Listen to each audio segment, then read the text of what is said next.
Bueno, ya estamos todos. Bueno, naturalmente esa puerta está abierta para que entre quien quiera seguir asistiendo. Y hoy tenemos bueno, tengo que decir que hemos tenido una contingencia, hemos tenido que es que la profesora Carmen Pardo, que iba a cerrar con una ponencia que era la disciplina del desinterés, segunda parte, pues ayer por la mañana nos avisó que tenía un asunto familiar con su marido, que tenía que ir al hospital, en fin, y que no podía venir. Entonces, pues bueno, hoy tenemos a Daniel Cano y a Wed Matthews. Y la verdad es que yo os voy a decir una cosa, que esto cada vez está resultando, hay una palabra muy importante que es la de la coherencia, la del sentido, ¿no? Y todo lo que estuvisteis hablando ayer, todas esas comunicaciones de los alumnos, más lo que se escuchó por la mañana, se empezó con aprender a escuchar, Marta Nogueroles, ¿no? Y esta mañana he cogido este libro, que es el libro que hemos leído todos de Wed, que recoge pues lo que ha sido su travesía. Es un libro no tiene ni un gramo de grasa, es todo fibra. Y claro, lo voy a leer ahora, no, cuando le toca a Wed, tengo aquí, es un libro que le tengo muy subrayado, el capítulo 8, la escucha. Y he empezado a leer y he dicho, Dios mío de mi vida, o sea, es que leer esto y en el día de hoy, con todo lo que hemos estado pensando y hablando ayer, qué bien. Y encima, poder escuchar música en vivo y tener la oportunidad de tener a personas que llevan años, o sea, fijaros, Daniel está aquí por Vicente, y Daniel y Vicente fue nuestro segundo ponente ayer, se conocieron en una banda de música. Vicente tocaba la trompa y Daniel la trompeta. Estamos hablando de... ¿Qué edades teníais? Teníamos 14 años. 14, 20, por ahí, 14, 15, sí, 14, 13 años. Y ahora están aquí, Más mayores. en una universidad, en unas jornadas que se llaman Pensamiento Musical, Disciplinas de la Escucha. ¿Verdad? Todo va buscando su sitio. Gracias. Y entonces, en fin, sin más dilación, lo que quiero decir de Daniel es que él desde el año 2014 ha estado en Londres, y el año pasado se vino a España. Y bueno, él se formó antes en Musiquene, es la escuela del País Vasco, ¿no? En las MUC en Barcelona, ¿no? Musiquene, y también hizo un máster en la Universidad Internacional de Valencia en investigación musical. Por cierto, hay una cosa que cuando me mandabas esto, ¿tú sabes lo que es el sound painting? Sound painting. ¿No te suena eso? No. Es que y el método de dirección gestual conduction. Conduction, sí, de Butch Morris. Bueno, es que me ha hecho pensar en eso. Y bueno, vamos a ver, estamos pues con un músico que ha tenido una formación y que en esa estancia en Inglaterra pues ha tocado con muchos músicos. Y estamos además con una persona que que también es un creador no solo a la hora de hacer la música, sino que esto, es lo último esto. Sí. Esto es la historia de Cardenio, un personaje del Quijote. Es uno de esos capítulos del Quijote que tiene la particularidad de que Shakespeare, cuando lee esa obra y se da cuenta de que es una cosa grande, bueno, pues se fija ahí. Y él ha hecho como un poema sinfónico, con los personajes, Cardenio, Don Fernando, Lucinda, Dorotea, y termina con un verso poema, de Shakespeare, ¿no? Sí. de Shakespeare. Y bueno, él es un trío, con trabajo, ¿no? Un trabajo, batería y trompeta. Sí. Y ha hecho esto. O sea que no es alguien que, bueno, que siente ese pellizco y es capaz de hacer esto. Y bueno, nada más, que muchísimas gracias por estar aquí, Daniel. Bueno, muchas gracias por la invitación. Muchas gracias, Alfredo, por invitarme, a Vicente, por traerme aquí, y a la universidad, al ente de la universidad. Y bueno, no voy a hablar mucho, yo normalmente me expreso mejor con el instrumento. Pero bueno, estaba un poco el otro día pensando un poco sobre el título de mi ponencia, ¿no? Demostración práctica de la improvisación en el jazz, códigos, usos y costumbres. Y claro, como estamos en la Facultad de Filosofía y Letras, estaba pensando que en filosofía las definiciones son muy importantes, ¿no? Y es importante definir los conceptos antes de siquiera empezar a hablar. No voy a pretender hacer aquí una definición del jazz porque eso nos llevaría, bueno, se sigue llevando, lleva ya muchos años y seguirá.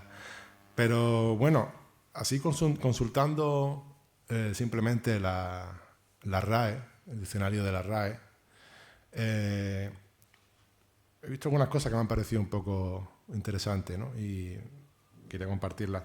Es curioso, ¿no? Porque la RAE surgió en su momento con la idea, con la misión de fijar, limpiar y dar esplendor. Fija, limpia y da esplendor. Hoy en día ellos mismos dicen que simplemente recogen, ¿no? O registran el uso del lenguaje. Entonces, pues nada, me fui al diccionario y busqué la palabra improvisación. Y dice que viene de improviso y lo define como hacer algo pronto, sin estudio ni preparación.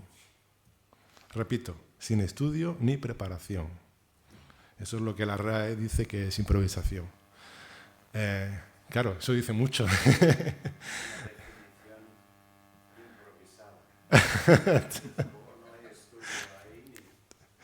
Claro, entonces digo, bueno, dice que viene de improviso, voy a buscar improviso.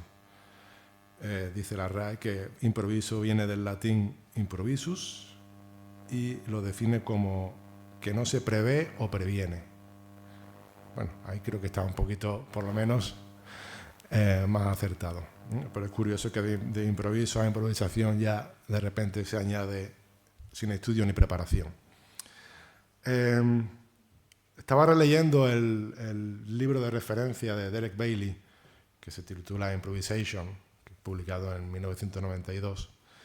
Y él, en su prólogo, bueno, este es un libro que surgió a raíz de un programa, un documental de televisión para no me acuerdo si era la BBC o BBC, ¿verdad?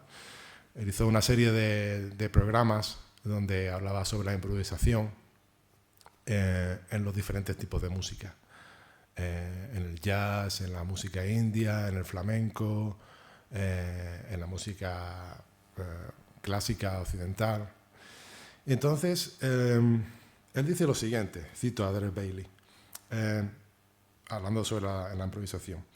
Definida en una serie de frases hechas que van desde, abro comillas, inventar sobre la marcha, cierro comillas, hasta, abro comillas, composición instantánea, cierro comillas, la improvisación es generalmente vista como un truco de magia musical, un recurso dudoso o incluso un hábito vulgar. Claro, yo, en mi experiencia, cuando hablo con amigos que no son músicos, incluso con algunos que son músicos, claro, a veces me hacen preguntas y tengo la sensación de que la improvisación es algo para ellos misterioso, ¿no? Algo que no acaban de entender, ¿no? Y a veces te preguntan, o sea, si toco, ¿no? Y cuando acabo me preguntan, oye, ¿pero eso estaba escrito? ¿O qué parte estaba escrita? Y bueno, ¿y cómo os organizáis, por ejemplo, en una jam session? ¿Quién toca primero? ¿Y cómo sabe cuándo acaba un solo? Ese tipo de preguntas, ¿no? Eso es lo que yo voy a intentar hoy un poco aclarar aquí al público. Sigo citando a Derek Bailey en este libro, y dice lo siguiente. En realidad, los músicos improvisadores utilizan muy poco la palabra improvisación. Los improvisadores idiomáticos, al describir lo que hacen, utilizan el nombre del idioma. Por ejemplo, un músico de flamenco dice que toca flamenco, aunque haya improvisación en su música. Y un músico de jazz no se define como improvisador normalmente, se dice soy un músico de jazz, es decir, se utiliza el estilo para definirse como músico, ¿no? Sigue diciendo Derek Bailey, algunos se refieren a lo que hacen simplemente como tocar. Existe una notable reticencia a utilizar la palabra y algunos improvisadores expresan un manifiesto desagrado por ella.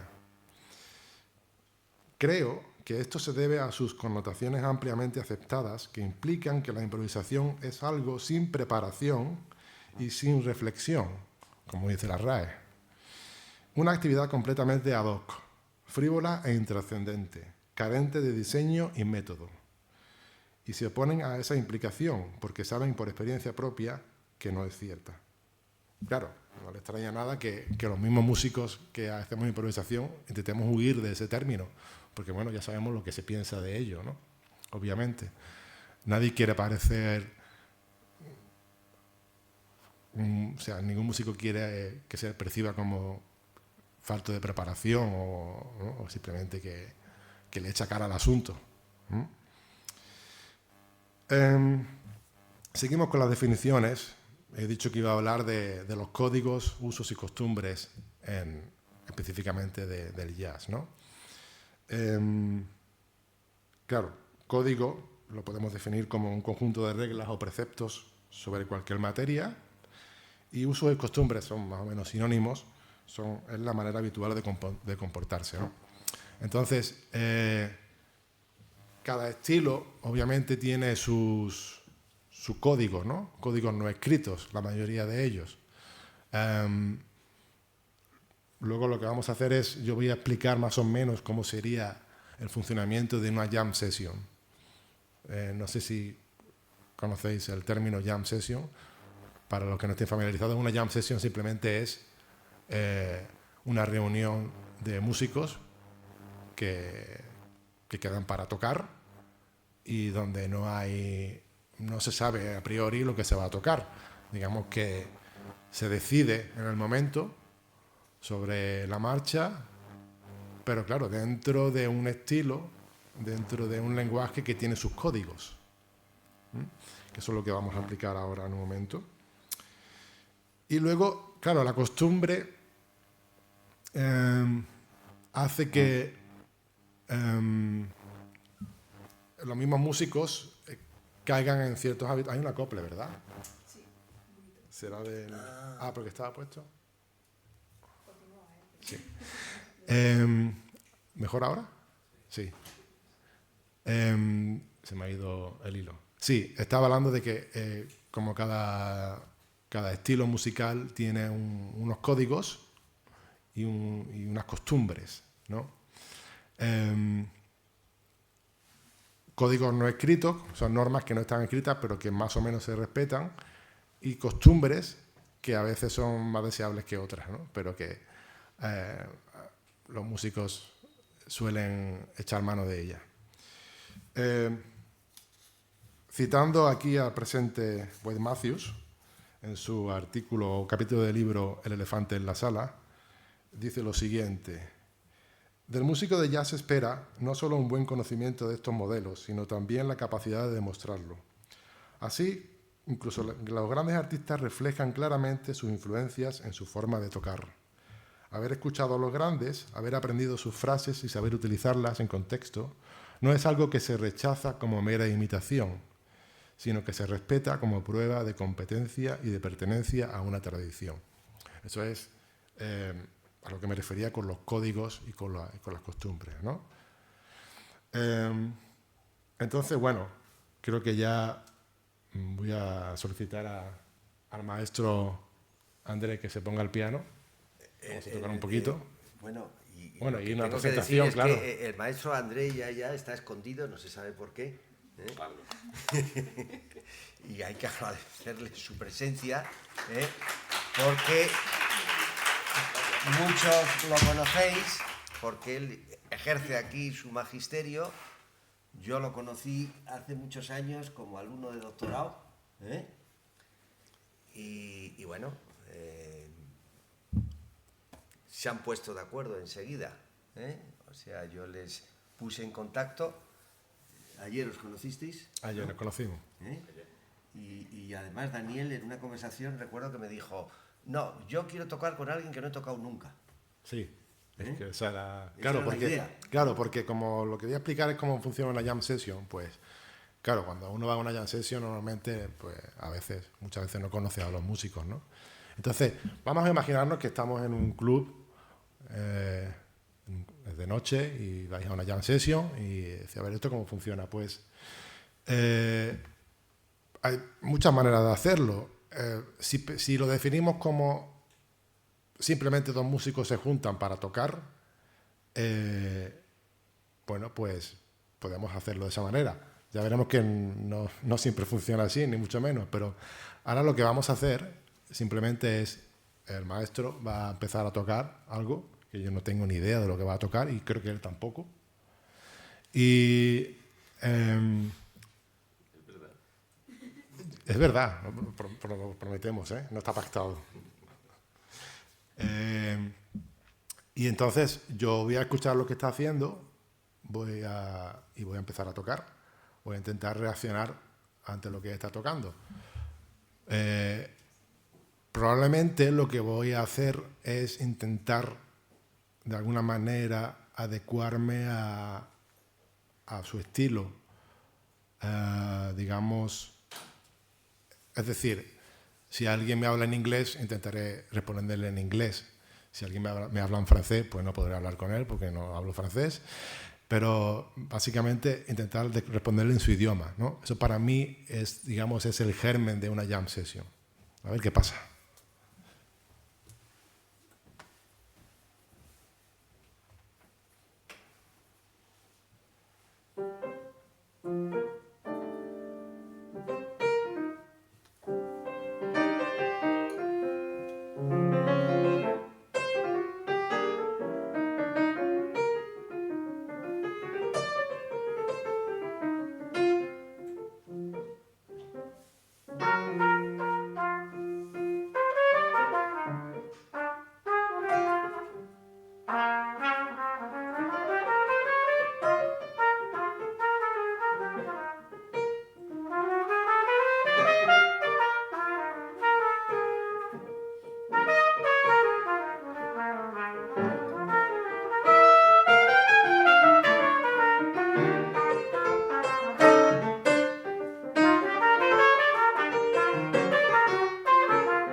¿Sí? ¿Se me oye? ¿Sí? Perfecto, es que si no voy a tener que estar sentándome. Voy a... Bueno, vamos a explicar un poco qué hemos hecho, ¿no? Que no me acuerdo. Bueno, vamos a empezar a analizar. Hemos empezado algo así, bueno, empezó tocando como algo así, bastante swing, muy dentro de la tradición del jazz. A un momento me pareció que ibas a tocar un blues, pero luego se fue a otro lado. Y luego una segunda parte que seguramente habéis oído, que era como un poquito más lírica, ¿no? Más, que podría ser una balada de jazz, ¿no? Algo más lento y más lírico. Sobre todo sin mucho ritmo. Sobre todo sin ritmo. Sí, exactamente, sí. Largas Eso es. Y no le he dado mucho ritmo. Claro. Por intentar condicionarte un poco a las notas largas. Exactamente. Eso es lo que hacía yo. Sí. Y claro, repito, y prometemos que esto no estaba pactado, ni mucho menos, ha surgido así. Simplemente hemos ido reaccionando a lo que uno y otro iba tocando. A veces, al principio obviamente yo le seguía un poco a él y luego hay un momento en que ya no se sabe quién sigue a quién, sino simplemente es como una conversación. Hay una interacción, uno va hablando, el otro habla, luego el otro responde, hay a veces monosílabos. Eso es un poco lo que ha pasado. Y esto, digamos que sería, en un principio, si a alguien se le explica lo que es una jam session, pues esto es, si se le explica el germen, sería esto, ¿no? Uno se podría imaginar que es esto. Obviamente, cuando uno va a un club, a una jam session, no es así, o no siempre, normalmente no es así, sino lo que se suele hacer es, bueno, pues, a ver, ¿tú qué temas te sabes? Me sé tal y tal, pues yo me sé tal, podemos tocar tal, ¿vale? ¿En qué tono? ¿Vale? ¿A qué velocidad lo hacemos? ¿En qué estilo? Eso es lo que se suele hacer. Ahora vamos a, por ejemplo, pues los dos no sabemos un tema de Duke Ellington que se llama Mood Índigo y vamos a tocarlo, ¿vale? Antes de empezar voy a explicar un poco. Cuando se toca en una jam, o cuando se toca jazz, normalmente o muy frecuentemente, lo que se hace en primer lugar es una exposición del tema. Si se toca una melodía que va acompañada de unos acordes y en un estilo en concreto y a veces con un ritmo concreto, ¿vale? Por hacer una analogía con la poesía, podemos pensar en un soneto, ¿no? Sabemos que un soneto son 14 versos en decasílabo que están divididos en 2 cuartetos y 2 tercetos, ¿no?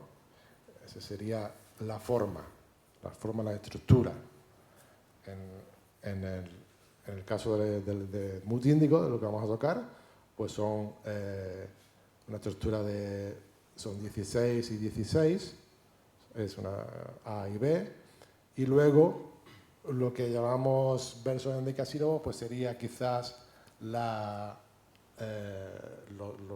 armonía del tema, los acordes, ¿no? Entonces, si alguien quisiera improvisar haciendo un soneto, pues tendría que respetar la métrica y la estructura, ¿no? O sea, hacer versos endecasílabos y 2 cuartetos y 2 tercetos. Y ya está, improvisar. Pues sería algo parecido en música lo que vamos a hacer. Tenemos un marco, que es la forma y la armonía, ¿vale? Pues vamos a darle.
Bueno, pues esto era Mood Índigo de Duke Ellington.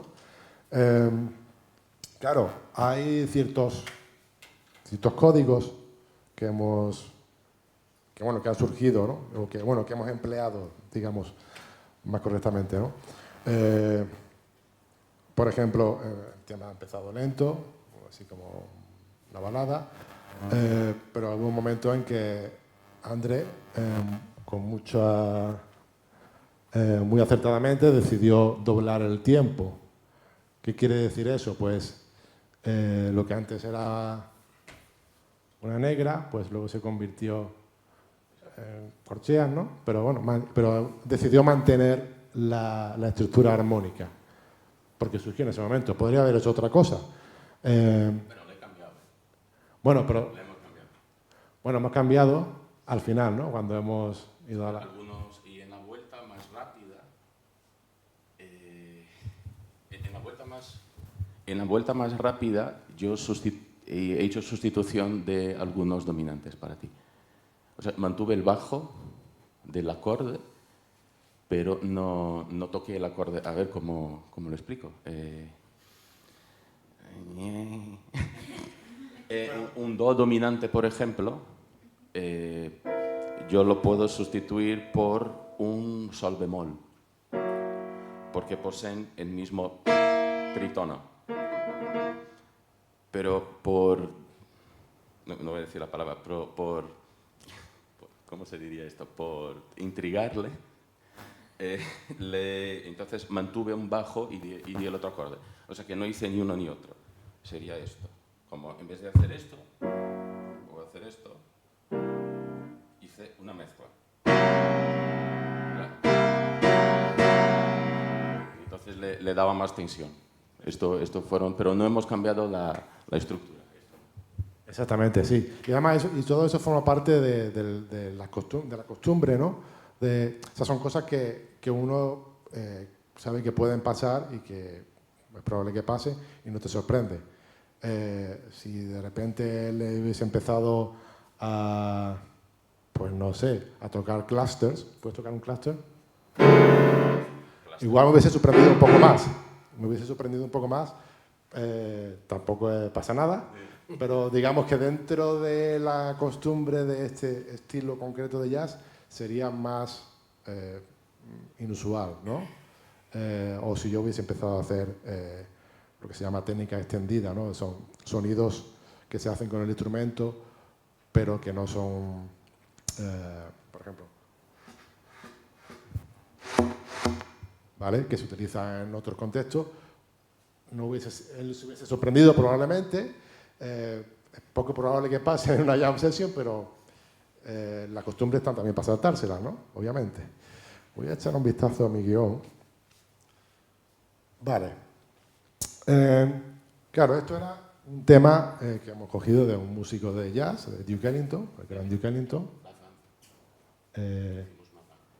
Sí, hicimos un BAM también, es verdad. Sí. Y había una introducción que hizo él, también libremente. Yo no sabía cuánto iba a durar la introducción, yo simplemente iba siguiendo la armonía y cuando escuché una dominante clara, pues dije, mira, aquí ya nos vamos, ¿vale? Entonces esto era, como digo, un tema de la tradición del jazz, que ya se ha convertido en un estándar y que se toca en muchas jam sessions. Vale, lo que hacemos los músicos de jazz también es componer temas influenciados de alguna manera por la tradición del jazz, pero intentando darle, dentro de lo posible, si fuera posible, algún toque un poco más personal o, bueno, no sé, pero digamos intentando buscar algo más, ¿no? Entonces he traído aquí, vamos a tocar un tema mío que bebe un poco de la tradición del boogaloo, que es un estilo, un tipo de composición, bueno, un estilo más bien del jazz que se puso bastante de moda en los años 60 y, por ejemplo, Lee Morgan pues tuvo varios hits, ¿no? El Sidewinder, por ejemplo, que fue muy conocido. Y entonces esta composición mía va un poco en esa línea del boogaloo. Y bueno, antes me ha preguntado Andrés qué significaba. El título del tema es una pregunta, y es, tú siempre tienes que ser el mismo, que es una pregunta que a lo mejor alguno ha escuchado alguna vez. Bueno, en Andalucía se dice mucho cuando has hecho algo mal o que no deberías hacer. Vale, pues vamos a tocar este tema y luego hablábamos un poco.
Bueno, muchas gracias. Esto era mi versión del Boogaloo. Claro, ya esto, si estamos en una jam session, ya sí que no se podría tocar tan fácilmente. Tendría que yo que llevar los papeles. Ya nos hemos ido un poco de la jam, ¿vale? Pero bueno, el funcionamiento básicamente es el mismo. O sea, había una intro en el tema, una introducción, y luego venía lo que era propiamente el tema y íbamos improvisando siguiendo la estructura de los acordes y de la forma. Pero eso el principio es el mismo. Y bueno, ya para acabar vamos a tocar otro tema mío, que ya esto sí que es una Bueno, yo cuando compuse este tema estaba un poco así más influenciado por quizás los primeros álbumes de Ornette Coleman y Don Cherry, o más bien de algunas cosas de Don Cherry del principio, era un poco la influencia, ¿no? Vamos a tocar una composición que se llama Canción Carpiana, que sí que da, digamos, tiene más libertad de movimiento, porque ni la estructura ni la armonía están definidas. Es decir, está definida en el principio, pero luego hay cierta libertad para moverse hacia un lado o a otro, para salirse de esos parámetros. Entonces vamos a hacer una versión aquí a dúo. Veréis que hay una especie de una línea, un bump que se repite al principio. ¿Puedes tocarla? Pues,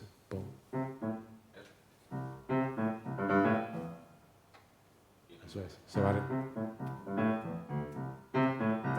Eso es. Ese es el, digamos, el motivo, bueno, el groove, que se llama, lo que conduce al tema. Y arriba hay una melodía que voy a tocar yo, ¿vale? Entonces, el tema, como ya os digo, está en principio en do, pero luego vamos a improvisar y iremos donde nos lleve. Un poco cerrando el círculo con lo que hicimos al principio. La improvisación que hicimos al principio del todo, que no sabíamos a dónde íbamos, ahora ni de dónde veníamos tampoco, muy existencial. Ahora sí sabemos de dónde venimos, pero no sabemos a dónde vamos. O bueno, al final sí, hay una parte en medio que va a ser un poco misteriosa, ya veremos.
Pues muchas gracias.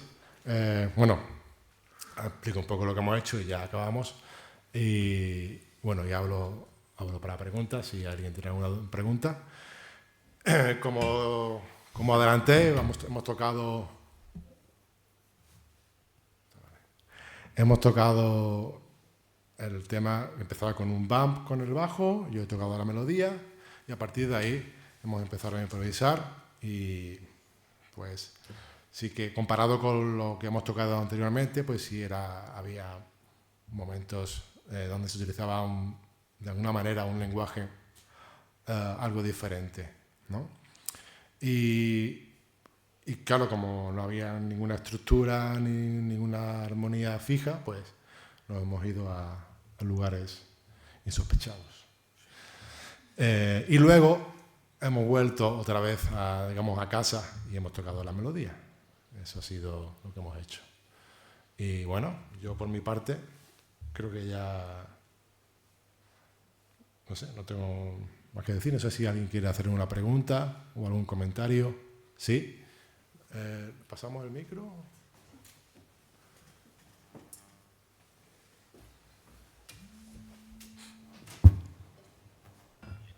¿Se me escucha? Vale.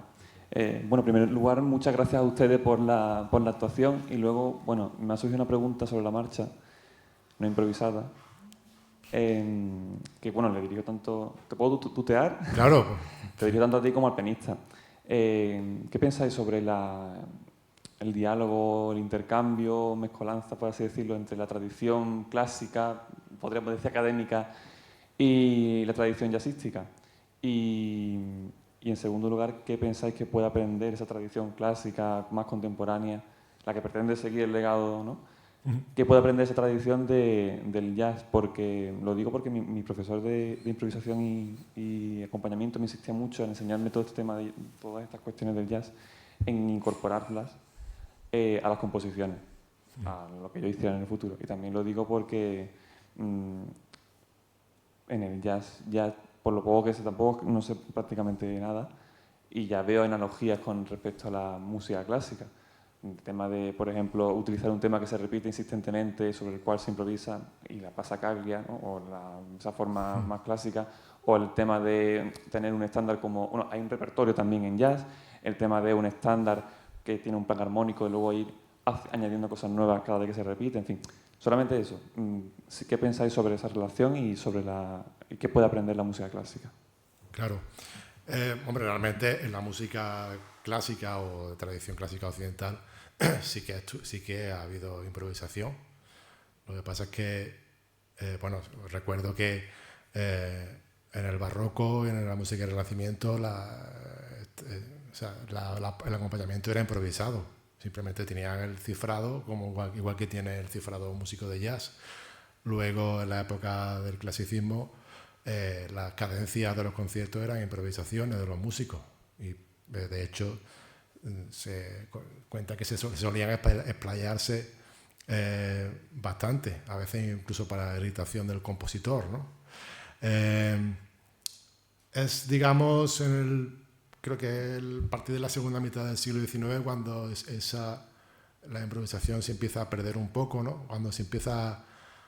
Yo creo que el compositor empieza a tener un deseo de un control máximo de la interpretación y para ello recurre a la notación, ¿no? Entonces la notación se va haciendo cada vez más compleja, cada vez más específica, hasta llegar al límite de insospechados, ¿no? En el siglo XX. Creo que, no sé si me equivoco, igual el maestro Wedemácio me puede corregir, pero creo que fue Stockhausen uno de los primeros que empezó a utilizar la partitura gráfica, ¿puede ser? Más o menos. Como todo en esto. Bueno. Basta con que pongas uno para que alguien encuentre un precedente. Exactamente, claro. Pero bueno, digamos que en algún momento del siglo XX hay compositores que, digamos que ya ante un hartazgo de esa especificidad en la notación, empiezan a acudir a la notación gráfica, que es simplemente, o sea, es mucho más abierta, mucho más libre, ¿no? claro, a mí me gusta una cosa que dice Derek Bailey, por citarlo otra vez, que dice que el único momento en el que una orquesta sinfónica improvisa es cuando están afinando. Y es cierto. Es decir, claro, cuando se habla de música clásica, todo el mundo piensa en Mozart, en Beethoven, en los románticos, y que realmente es el repertorio que suelen tocar en las orquestas sinfónicas, ¿no? Están ahí encasillados, de ahí no salen. Alguna vez ponen algo, pero... Entonces, claro, la rareza es una música que no tenga improvisación. Todas las músicas del mundo contienen elementos de improvisación. La rareza es la música clásica occidental. Entonces, lo que tú me comentabas antes, que sí, que claro, que hay un diálogo entre la música clásica y el jazz, pero creo que también, aunque no existiera el jazz, yo creo que era una necesidad que tarde o temprano iba a surgir dentro del mundo de la música clásica, ¿no? Porque, claro, eso no siempre pasa en el arte, ¿no? Hay siempre hay una reacción ante lo que se está haciendo antes, ¿no? Entonces, claro, es lógico. No sé si... ¿Podrías mencionar la tercera corriente de Contesuela, la Third Stream, por su intento de mezclar música clásica con Sí, te parece y jazz, ¿no? sí, el Modern Jazz Quartet, ¿no? Y, bueno, Pero Jim Hall sí, y Eric Dolphy participaron en aquello, ¿no? claro, Y ahí se dieron de bruces las diferencias del lenguaje rítmico, sobre todo.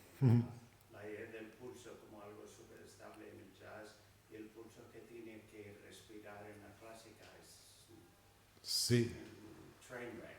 sí. No, ciertamente, sí. Ahí hubo un conflicto y, claro, supongo que también cualquier forma de arte cuando digamos, se anquilosa, ¿no? Se establece, pues siempre que va a ser reacia a cualquier, en este caso la de Third Stream, ¿no? Pero sí. También la supervivencia de la improvisación. También la supervivencia de la improvisación en la tradición de órgano. Exactamente. Necesariamente, ¿no? Sí. El organista que toca para la comunión, por ejemplo, que según lo que tarda el cura en ir a buscar las cosas y poner el vino y etcétera, etcétera, pues tiene que inventar sobre la marcha, y eso se enseña todavía, ¿no? Como parte de la gran tradición clásica. Sí, exactamente. Casi lo único. Sí, yo creo que es lo único que sobrevive, ¿no? Sí. Sí, porque claro, las cadencias ya las de la improvisa están siempre escritas, vale, escriben otros. Claro, ustedes hablan de la improvisación y estoy totalmente de acuerdo con ustedes, pero me refería más sobre todo al lenguaje armónico, ¿no? A la manera, por ejemplo, el tema de la sustitución que hablaba el compañero del piano, de cómo evitar utilizar el do en el bajo y usar el sol bemol en vez de, porque comparten el tritono. Es decir, ese tipo de cosas me cuesta más verlas en lo que se hace ahora, porque últimamente, bueno, por cosas del conservatorio, no estoy en el conservatorio, pero voy a los estrenos de los alumnos de composición, escucho las cosas de Sánchez Verdú, tal, y no, o está muy velado, y a lo mejor yo que soy un ignorante en lo que se ha hecho en el siglo XX en jazz, o no escucho ese lenguaje, esas síncopas, por ejemplo, esa forma de entender el ritmo, no lo veo, veo otras cosas. Se buscan texturas, se buscan... Sí. Pero no se busca eso. No sé si me explico. Yo diría que el camino ha sido inverso. Armónicamente, el jazz ha tomado mucho de la música clásica, de los últimos románticos, ¿no? Todas las instituciones, y eso lo han tomado de la música clásica. No ha sido... es el camino inverso. Sí. Ese desfile de los acordes de sexto, el italiano y bla, bla, bla, bla, bla, bla, son básicamente referencias a la misma sustitución de trítono, escrita de maneras mucho más arcanas, digamos, pero viene a ser lo mismo, ¿no? Lo que pasa es que ahora... Fatal eso. Paso.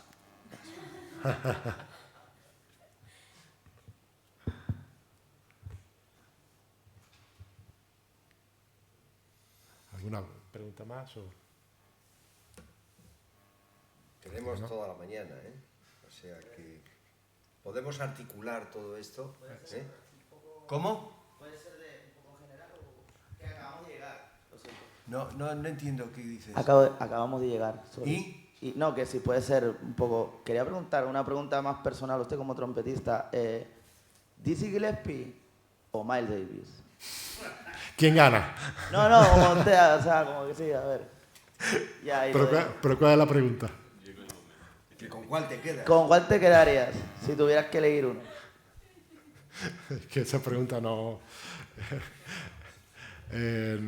los dos. Y más. Ok. Luego se me ocurrirá algo más, pero... Bueno, volviendo un poco por el tema que estaba hablando él, supongo que hablas de los estudiantes de composición del superior, supongo, ¿no? Por ahí, claro. Pero en ese tema, como que supongo que al final tenía un profesor que me decía que al final el jazz es como muy tirado a que acabas al final componiendo, ¿sabes lo que te digo? Entonces, lo que es el clásico, yo creo que lo que tenemos así como que siempre lo que es eso, la idea de Mozart, Beethoven, Rachmaninoff, etcétera, los clásicos que luego también está Schoenberg y tal, es como que está más anclado a lo que es el papel, ¿sabes? Al final en el jazz nunca te van a decir, bueno, tírate tal, no sé cuánto, esto está mal, no sé qué, esto, como más libertad. Yo creo que al final la música clásica también se ha acercado a esa libertad de poder decir, bueno, vamos a no estar tan anclado al papel, yo supongo. Entonces, me estoy yendo por las ramas, creo. Sorry. Sí, por favor.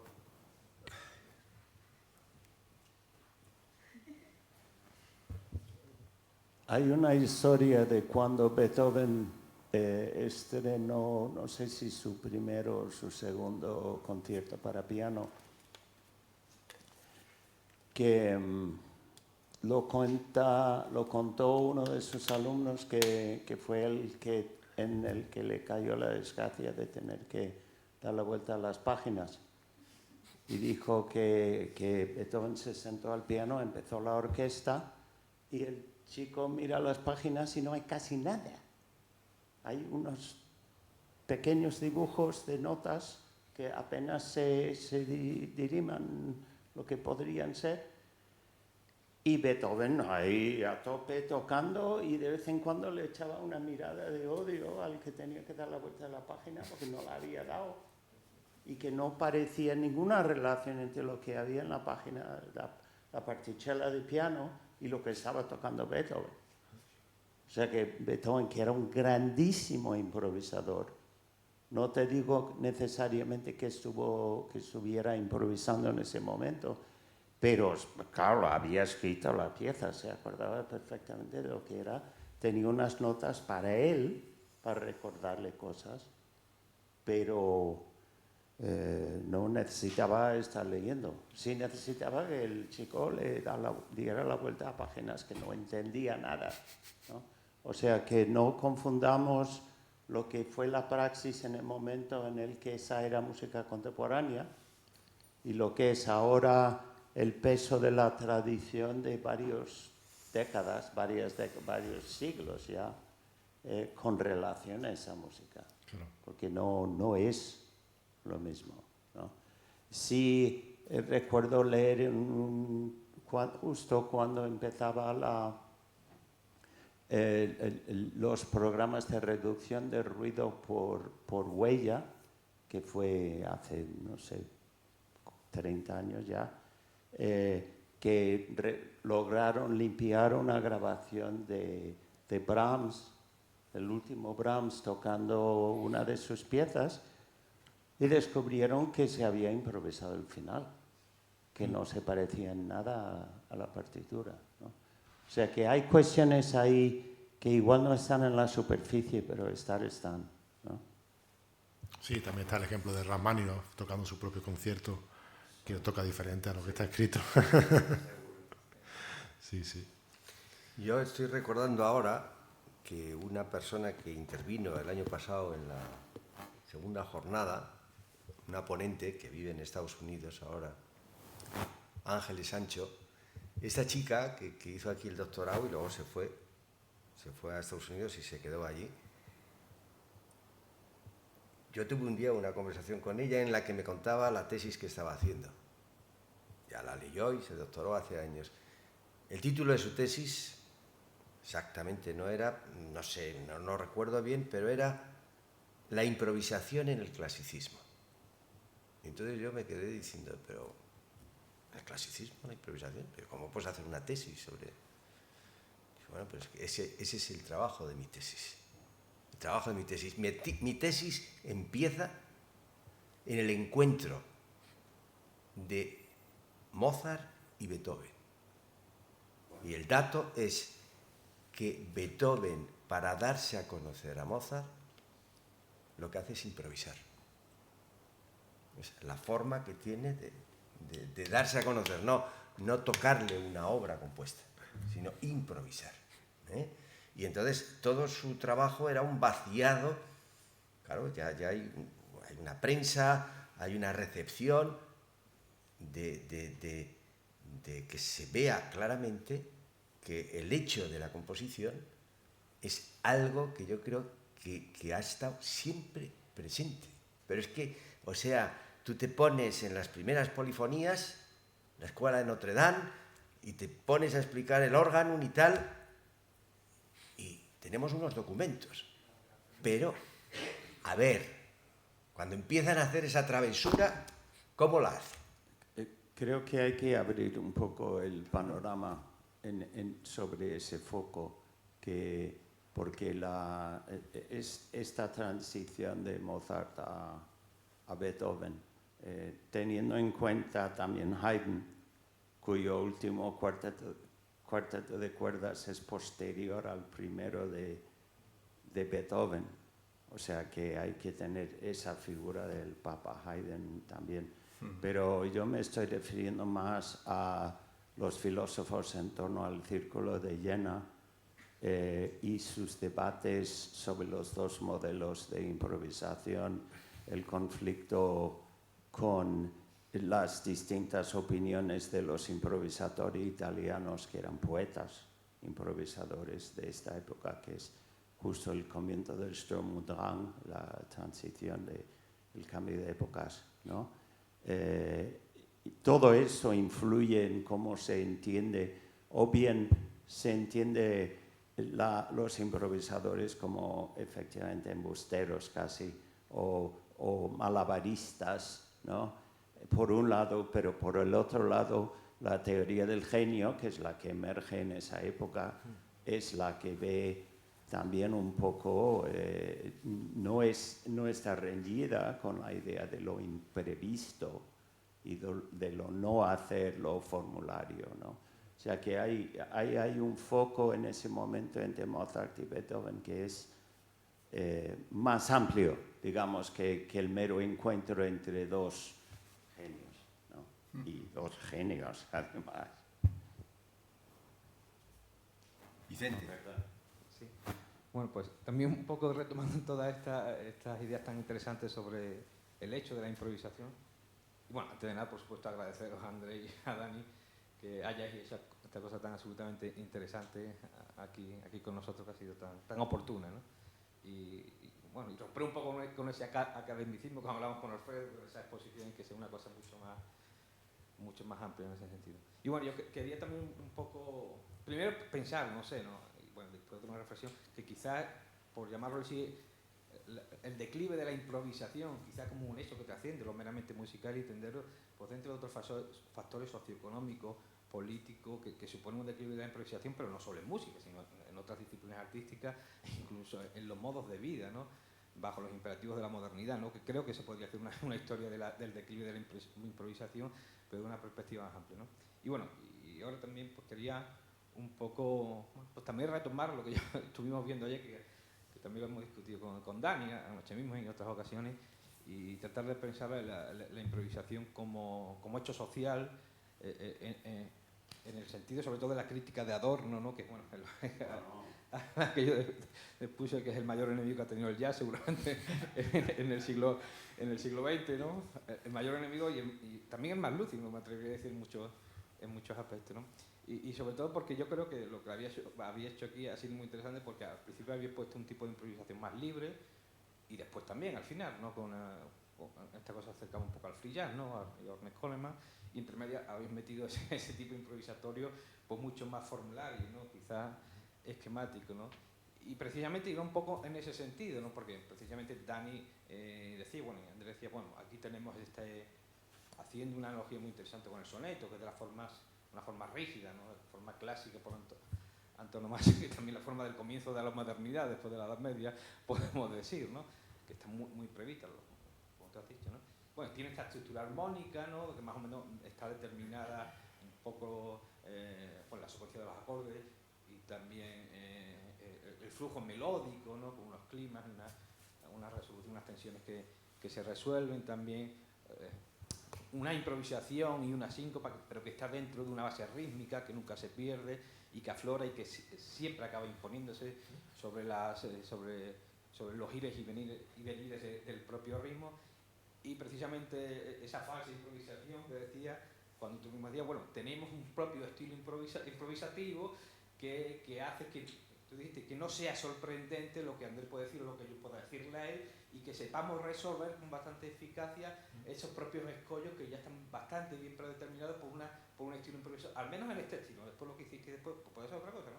Pero al menos este tipo, tú decías incluso, porque es muy probable que venga un clúster, ¿no? Y tú dices, este clúster, no, esto puede pasar por el popular, pero incluso si pasa, también lo podríamos resolver sin más dificultad si estás bien entrenado en ese asunto, ¿no? No, un poco así, ¿no? Digo, que me ha parecido muy interesante porque tú has hecho prácticamente una definición de aquello que Adorno atacaría hasta el último suspiro, como falsa improvisación, falsa libertad y falsa espontaneidad, ¿no? Que era un poco todo eso concepto de pseudo-individualidad y estandarización del jazz, que es siempre una promesa de libertad que acaba siendo opacada por la vuelta a siempre lo mismo, ¿no? Perdón. Eso es algo que voy a tratar. Que Sí, y además aquí entra en juego... No, ya por acabar, ¿no? Digo que es muy interesante porque después sí, pues hiciste otro ejemplo, ¿no? de improvisación quizás más libre, ¿no? En el que obviamente se entrelazaba un juego de tensiones, de conflictos entre vosotros dos, ¿no? Que eran resueltos o no, incluso no resueltos, que daban lugar a pensar la homología social de lo estructural, como decíamos, de otra manera. Porque incluso yo pensaba, a Adorno molestaba mucho, ¿no? Ver al público como el escucha, ¿no? Que se sentía libre y espontáneo escuchando al improvisador y esbozaba una sonrisa de felicidad porque interactuaba y sentía ese momento de libertad con él para otra vez volver a más de lo mismo, ¿no? Eso es como decir, como recargo las pilas de vacaciones, pero esas pilas voy a gastar otra vez siendo más eficiente en el sistema, ¿no? Entendiendo que tanto el trabajo está administrado, pero el ocio también está administrado, ¿no? Dentro de una administración total de la vida, ¿no? Y para él, Adorno le mostraba mucho esto porque decía, bueno, esta es una falsa improvisación, una falta de libertad, una falta de espontaneidad que realmente te hace otra vez sujeto complaciente de tu propia dominación. Lo digo en un término muy gordo y muy rápido para ver qué pensáis vosotros de esta especie de felicidad que al final se traiciona a sí mismo cuando vuelves al esquema rítmico, al esquema compositivo, a la secuencia de acordes y a una serie de desviaciones que ya están previstas, ¿no? Claro, ahí es donde entra en juego lo que algunos amigos míos y yo hablamos, definimos como la policía del jazz, ¿no? O sea, hay una vigilancia, una autoridad que se empeña en decir qué es jazz y qué no es jazz. Y al que se sale de lo que ellos piensan que no es jazz, que es jazz, pues se le intenta reprimir, ¿no? No es tan grave la cosa, pero hay una entrevista muy interesante a Pat Metheny donde se le pregunta qué es el jazz y él lo define y luego considera que Kenny G, ¿conocéis a Kenny G? Considera que Kenny G es músico de jazz, porque está dentro de los parámetros de lo que es el jazz, ¿no? Pero bueno, yo no me refiero a una etiqueta, sí. O sea, se llamaría música estandarizada. Claro, exactamente, sí. Claro, y lo que, bueno, como tú comentabas, que al final sirve para reafirmar la ideología, ¿no? Que es de volver a tener un espacio de, como decías tú, de relajación y luego para luego volver con las pilas cargadas. Sí, pero de todas maneras tampoco creo que habría que idealizar la improvisación, lo que se llama improvisación libre, porque también tiene sus parámetros y tiene sus códigos y sus costumbres, ¿no? Yo tuve la suerte de tocar bastante con la London Improviser Orchestra, que lleva Steve Bedford, y es una orquesta que va variando en número y donde se hace tanto improvisación libre, dirigida, donde hay un director que va haciendo unos gestos y unas señales, como improvisación puramente libre, ¿no? Y para mí fue muy interesante porque también pude comprobar que existían clichés, existían ciertas costumbres. Es decir, quiero decir que es muy difícil huir de eso, ¿no? Porque al final estamos... el mismo lenguaje que hablamos nos obliga, ¿no? No podemos salir, no es siquiera concebible, ¿no? Comunicarnos de otra manera, ¿no? Entonces, con respecto a lo que tú has dicho, sí, pero yo le diría que con matices, ¿no? Que cualquier estilo es susceptible de caer en clichés y en la costumbre, ¿no? Sí.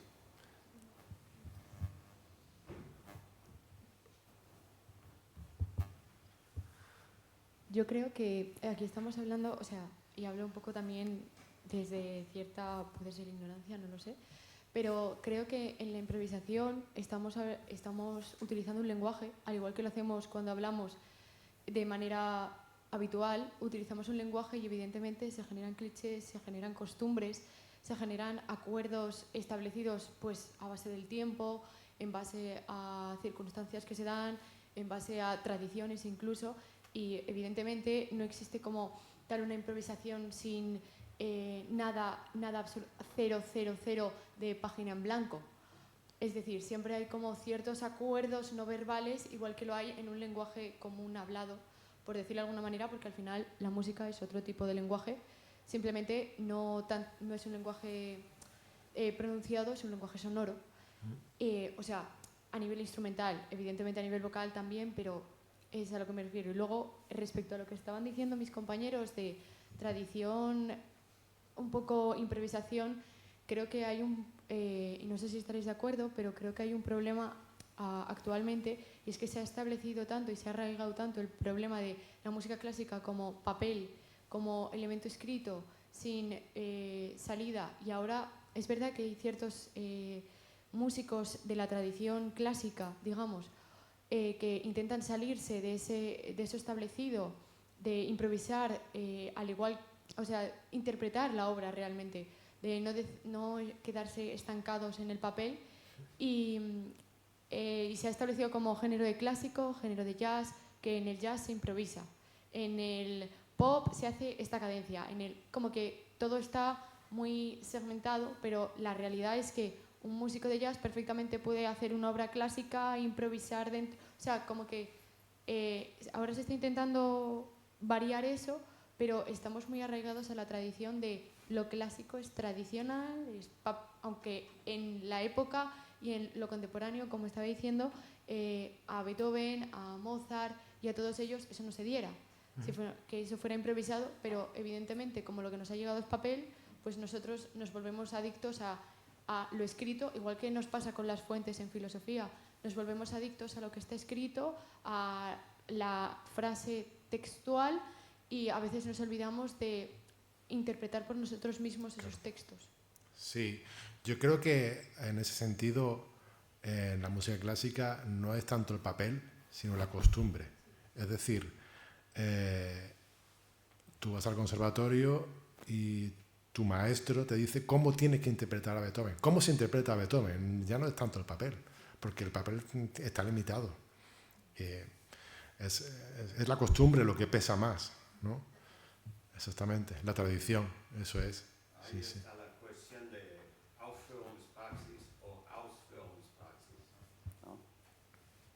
Que, bueno, no es el momento de entrar en ello, pero básicamente Aufführungspraxis es la idea de que todo lo que se tiene que presentar es lo que es la partitura como muestra de los deseos o las intenciones del compositor, y el intérprete tiene que ser lo más invisible posible, nada más un medio teóricamente neutro, ¿no? Y Ausführungspraxis, que reconoce lo que aporta interpretativamente el intérprete como parte de la obra, integrada en la obra y con ese valor, ¿no? Y lo que eso ha producido, esos dos polos, digamos, con respecto a lo que es o no es la obra clásica y lo que es o no es la responsabilidad del intérprete, pues eso anda que no ha generado literatura y decisiones y mucha indecisión también. Sí. De hecho, cuando salieron los primeros procesadores de partitura, ya dijeron, ya tenemos la solución, no necesitamos a un intérprete, simplemente escribimos la música, le damos al play y ya está. Obviamente fue un fracaso, pero hubo conciertos donde lo que se hacía era darle al play y que el finale o el Sibelius o lo que sea interpretara la pieza. Bueno, eso, claro, obviamente eso no le interesa a nadie. Nada. Incluso una cosa más, un intérprete te podrá decir que aunque esté escrito nunca, o sea, siempre hay un elemento impredecible, ¿no? Porque como somos humanos, el error, ¿no?, también forma parte de esa interpretación. Y el error sí que es impredecible.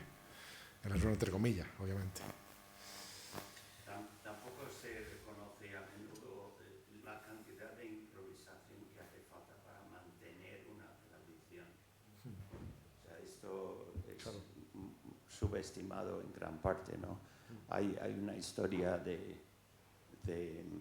Toscanini, que interpretó la heroica en Carnegie.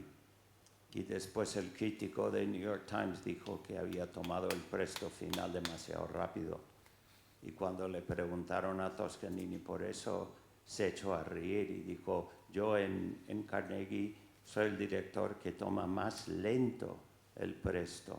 Lo que pasa es que si se toma a la velocidad indicada por Beethoven, la sala es tan resonante que se forma una bola y no se oye nada. En cambio, cuando lo ralentizas, de repente se oyen los detalles y parece que va súper rápido, ¿no? O sea, psicoacústica directamente.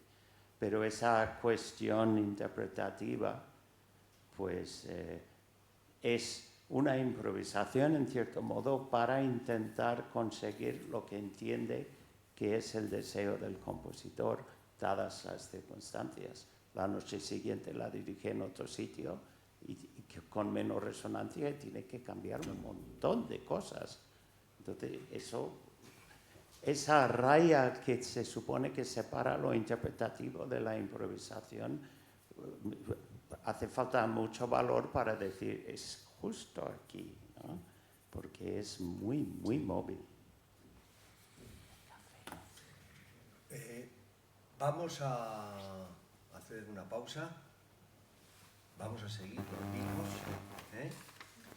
y esto va a continuar, pero bueno, vamos a hacer una pausa, ¿os parece? A las 12:30,